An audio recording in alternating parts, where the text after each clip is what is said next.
Don't think that we don't know how to get to the place. And even like you said before, because some people think that just because you don't win the suit, there is no victory in that. Right. But think about it, like you said before, previously, that as Moors, we don't hire lawyers. So the only finance going out of our pocket is what we use to file the suits, which is maybe $50 if anything. Right. They have to pay lawyers, right? So they're spending $5,000 and whatever thousands of dollars to get their representation, right? So next time they're gonna think hard, like, I want to pay another five grand for, Exactly. just to go through that again. Exactly. And then also too, remember that once the suit's filed now, whoever that's on, if they're in some type of quote unquote office or whatever, now their stuff goes up. Whether it's their bond going up, whether it's they got a complaint on them, so now they gotta get demoted or something like that because you got a suit on you, and you're not really gonna be in that position that you're in too much longer.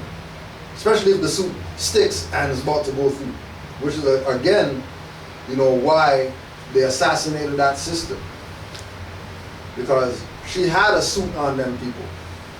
And the only way that you're going to get rid of the suit is to get rid of the plaintiff. Other than that, they're being sued. And then it's at the discretion of the judge or jury on, however they get dealt with based on the evidence that's presented, which, in her case, she had evidence. She had evidence of them hiding stuff. She had evidence of them stealing her stuff. She had evidence of, after she filed stuff not being there, which implicates everybody. Right? Because it's one chain. Everybody's a link. And you get one link on the suit, then all the rest of the links are tied onto it. You had a question? No, I was comment? just wondering, I've never heard Elijah Muhammad talk about the movement, if I'm not mistaken. Right. What they used to do is that they would present the name, honest Noble Dwelly, honest Marcus Garvey, honest whatever like that, and then they go about, whatever it is that they're doing. When what we're talking about, what would something had to take them off of acknowledging that this man's a prophet and pushing his program. Why wouldn't you push that program? There had to be something. There had to be a compromise for somebody to know that. Because remember, they had nationalities. They weren't Negro, black, colored, or whatever. They had bays and all that. They removed their bays after they started these new organizations. Yeah. Right? They had a nationality. Right? As you mentioned, not to interrupt you, but I was just reading the oral statements of Noble Dwelly, and they said that they would pay L's and Bays or give them incentive to get rid of L's and Bays. Yeah. Like when they join the organization, they would give them incentive, like, oh, get rid of it, we'll give you money or we'll give you a position or whatever. Yeah. Right. So it was like because the impact of the word getting out that we're not, it's just like it's the same concept with Nation Islam. If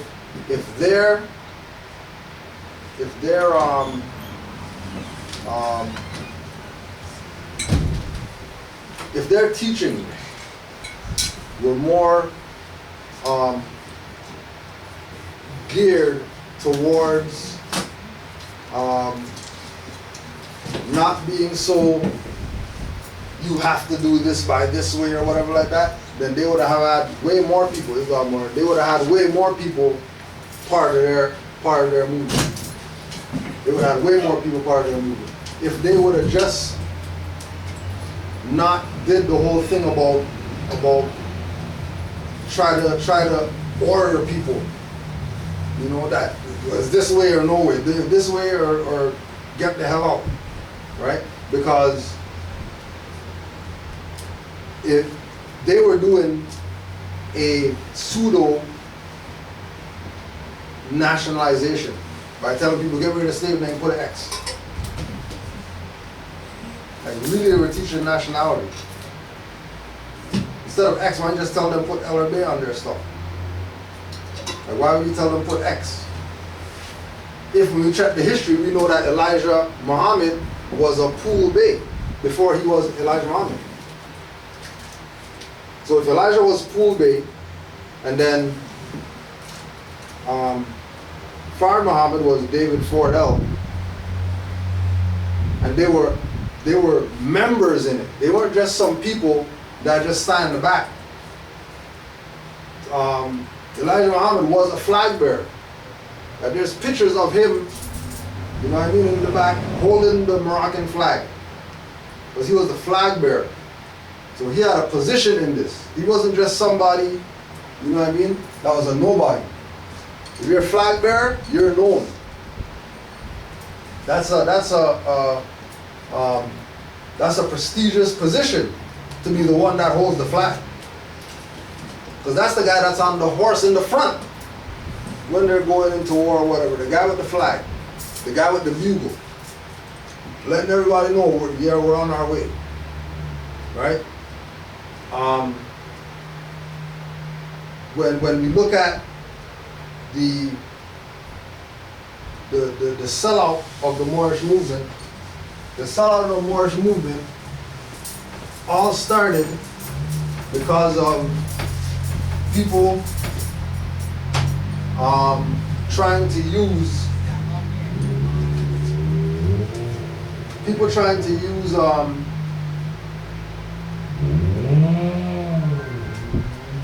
Brother Claude Green as an enemy of Noble Drew Ali. So they said that the story goes that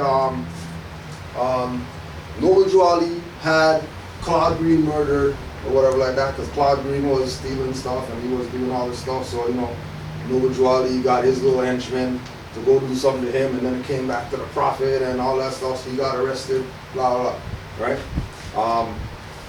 And then, of course, then he got released. But then he got released into the hands of the same people who set up the whole thing in the first place, and then they just said, forget it, we're just going to get him out of the way and be done with it. Instead of playing, you know, taking our chances with the Prophet's message, maybe being able to come out again, or, you know what I mean? Because they literally had him in that place, Noble Drew Ali, they had him in that place of, we'll say, defeat, right? Because he was locked up, he was detained, but nobody talks about he got released. They always talk about Chicago police killed him when it comes to him going into prison, right? But let's go to Moorish Guide, February 15th, 1929, to see what type of interaction Claude Green and Noble Drew Ali had, right? And why was Claude Green used as the scapegoat to try to set up Noble Drew Ali?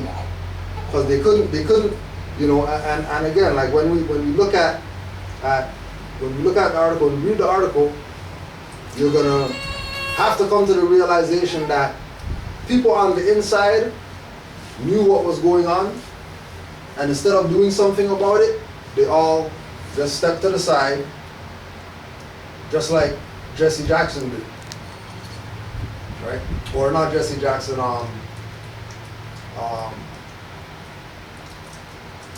what's the dude's name again? That was on the balcony with Martin Luther King, who straight said in the interview that he steps aside so the sniper could get a good shot at him. Like out the guy's mouth, he said that. That he moved to the side so the sniper could get a good shot.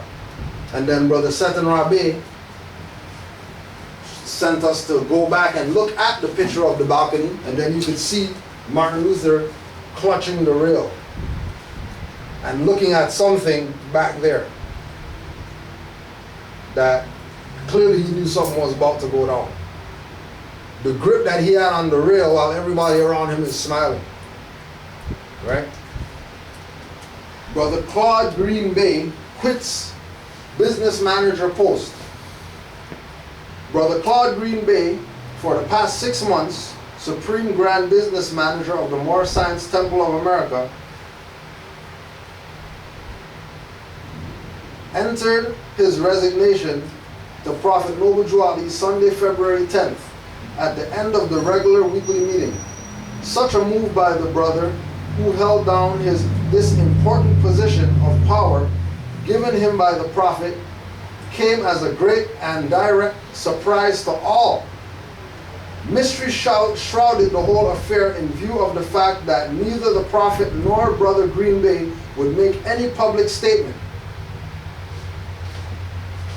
When they came from one of the rooms in the building where they had held a conference in the presence of 2 or 3 others, both appeared to be in the best of spirits and parted with a friendly adieu.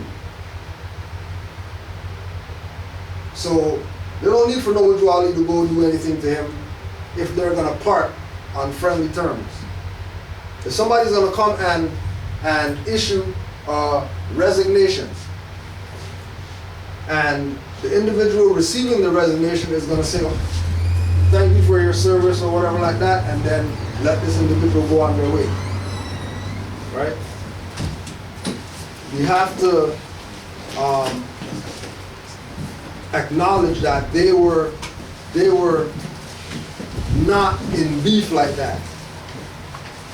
Right? So the beef was set up between these 2 individuals. Right? No different than the Tupac Biggie beef was set up.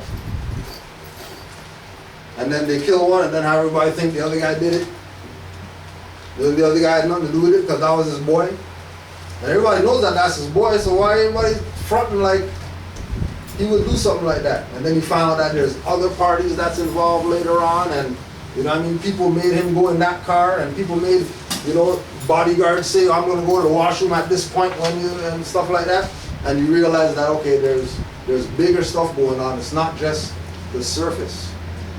There's always something deeper going on, especially with regard to Noble Drew Ali, his teachings, what he taught, and how come it's not amongst the masses, like everything else is amongst the masses. Name a school of thought, and everybody knows about it. And then you bring up Noble Drew Ali Moorish, whatever like that, and in their mind it's some religious thing, and they don't even, or if it's not a religious thing, it's some radical whatever like that, and then we're, you know, they're no different than ISIS or whatever. And they don't realize that everybody sold them out to be under the jurisdiction of these corporate demons out here. No different than Moors who claim that they study and claim that they know that they're Moors, but they'll say that, you know, Cujo L is a Canadian. And that's corporate tag. That you know, say that Moors are U.S. nationals. That's a corporate tag. And people speaking from that perspective know automatically, as soon as they, if you go like this and you know that you're not black, and then somebody's calling you black, know that they work for the other side. Automatic. If you say, I'm a Moor, and the next thing comes out their mouth, oh, so you're a sovereign citizen? Or know that they work for the other side. If you say, Noble Drew Ali, they're trying to convince you that he's not a prophet, probably work for the other side. Because there isn't anything that, as Moors are concerned, that we have to debate with regard to this. If people went and studied or whatever, they'll know exactly what we know, and there's not going to be a debate, because they'll know exactly what we know. Just go out and study. But you know, their mentality is everything comes from the white man or whatever like that, and then Moors learn from the white man because we got dictionaries and we got all this stuff or like that. So what we're learning is white man stuff.